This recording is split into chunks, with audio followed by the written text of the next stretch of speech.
These are the most insane punishments used by the Spanish Inquisition. Since ancient times, punishments have acquired a good hold in law and order, but the difference is ancient punishments are way too harsh for today. One such example of harsh punishments is the Spanish Inquisition. Want to know what are the punishments used here? Well, follow our video till the end. The main purpose of the torture was to get a confession from the suspected heretic. It was not intended to be a punishment for the crimes that he was accused of having committed. Some inquisitors would starve their victims, make them drink and hold huge amounts of water or other fluids, or pile flaming coals on various areas of their bodies. On the other hand, they did not always achieve the desired level of swiftness using these approaches. The Inquisition in medieval times was responsible for the beginning of the practice of STRAPPADO, which was a type of torture. According to one account, the accused person's wrists were bound behind his back, and the rope that was used to bind them was either linked to a pulley or looped over the support of the ceiling of the room where the crime was committed. After that, the topic was brought up again until he was dangling from his arms. It is possible that as a result of this, the shoulders may dislocate from their sockets. The person being tortured was sometimes subjected to a series of drops, which included the victim being jerked up and down. It is possible to put weights on the person's ankles and feet in order to increase the level of discomfort caused by the hanging.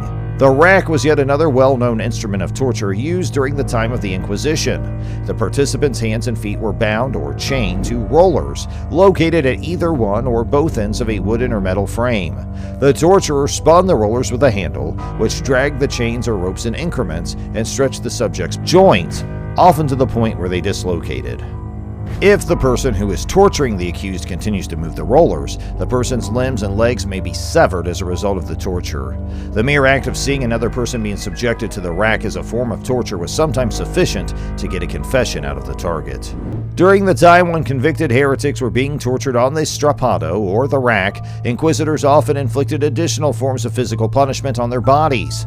These featured hot metal pinchers, thumb screws, boots, and other devices meant to burn, squeeze, or otherwise mutilate their hands, feet, or body orifices in some other way. In spite of the fact that mutilation was technically against the law, in the year 1256, Pope Alexander IV issued a decree that inquisitors were allowed to exonerate one another from any crime that they could have committed when engaging in acts of torture. The inquisitors had to coerce the accused into confessing in order to fulfill what they saw as their obligation to restore the accused person to their faith.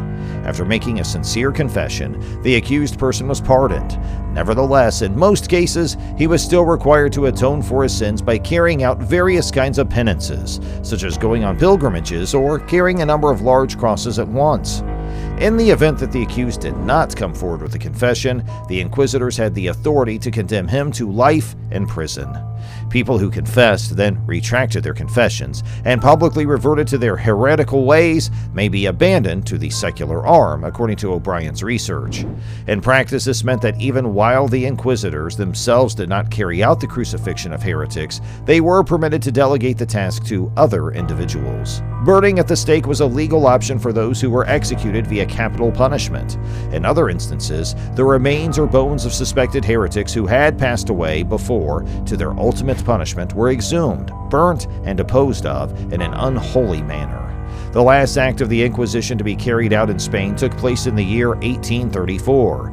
Yet, the Inquisitions as a whole continue to have an enduring influence, not just on Catholicism and Christianity, but also on the rest of the globe.